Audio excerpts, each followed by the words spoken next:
আসসালামু আলাইকুম viewers, welcome to mother cooking channel. বৃষ্টির বিকালে এইরকম মুচমুচে পেঁয়াজু খেতে কার না ভালো লাগে। আজকে আমি আপনাদের সাথে শেয়ার করব আপনারা কিভাবে বাসায় এইরকম মুচমুচে পেঁয়াজু তৈরি করে খেতে পারবেন, সেই রেসিপি আজকে আমি আপনাদেরকে দেখিয়ে দিব। চলুন তাহলে রেসিপিটা দেখে নেওয়া যাক। প্রথমে আমি একটা বাটি নিয়েছি, এই বাটির মধ্যে দিয়ে দিচ্ছি খেসারির ডাল। আপনারা চাইলে অন্য ডাল দিয়েও কিন্তু পেঁয়াজু ভাজতে পারেন। আমি এখানে খেসারির ডাল পানির মধ্যে ভিজিয়ে রেখেছিলাম প্রায় 5 থেকে 6 ঘন্টার মতো সময়। তারপর এগুলোকে আমি আদা বাটা করে নিয়েছি। আর এখানে আমি ডালের ব্যাটারটা প্রায় 1 কাপের মতো দিয়ে দিয়েছি।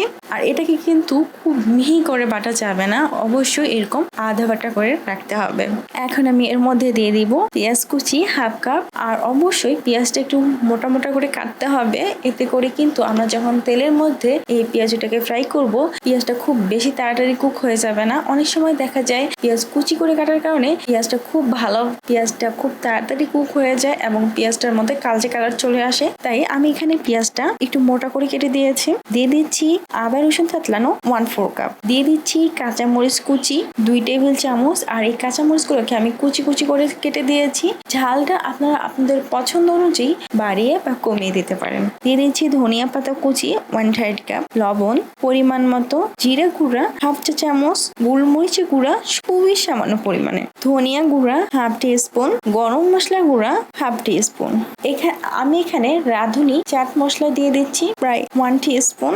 এখন আমি এই সব উপকরণ সমূহকে খুবই ভালোভাবে মাখিয়ে নিব। আমি বেশ কিছুক্ষণ সময় ধরে এই সব উপকরণ সমূহকে খুবই ভালোভাবে মাখিয়ে নিয়েছি। আর এই সময় কিন্তু এগুলো খুব ভালোভাবে মাখানো হয়ে গেছে। এখন আমি হাত দিয়ে এগুলোকে পেঁয়াজও শেপ করে নিয়েছি। তারপর আমি চুলার উপর একটি কড়াই বসিয়ে দিচ্ছি। তারপর চুলাটি অন করে চুলার আঁচ মিডিয়াম হাই করে দিচ্ছি। দিয়ে দিচ্ছি সয়াবিন তেল প্রায় 1/2 কাপ। আমি এখানে 1/2 কাপের মতো সয়াবিন তেল দিয়ে দিয়েছি। এখন আমি এই তেলটাকে খুব ভালোভাবে গরম করে নিব। তেলটাকে আবার খুব বেশি সময় ধরে গরম করা যাবে না, এতে করে কিন্তু পেঁয়াজুটা দেওয়ার সাথে সাথে পেঁয়াজুটা লালচে কালার ধারণ করবে এবং পেঁয়াজুটা মুচমুচে করে ভাজা যাবে না। তাই আমি এই তেলটাকে মিডিয়াম মতো গরম করে নিলাম। তারপর এর মধ্যে পেঁয়াজু শেপ করে এগুলোকে দিয়ে দিচ্ছি।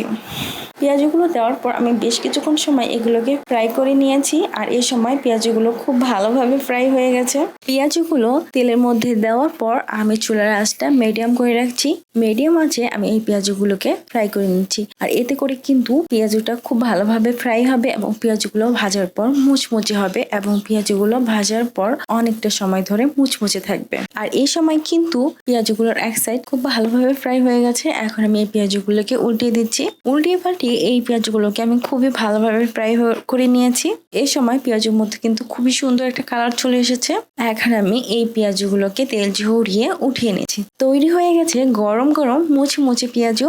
আর এই গরম গরম মুচমুচে পেঁয়াজু খেতে কিন্তু খুবই মজার। প্রিয় দর্শক, এই ছিল আমাদের আজকের রেসিপি। মাদার কুকিং চ্যানেলের আরো এক্সাইটিং রেসিপি নিয়ে আপনাদের সামনে আবার উপস্থিত হব। ভিউয়ার্স, আপনাদের সকলকে অনেক অনেক ধন্যবাদ জানাচ্ছি পুরোটা সময় আমাদের সাথে থাকার জন্য।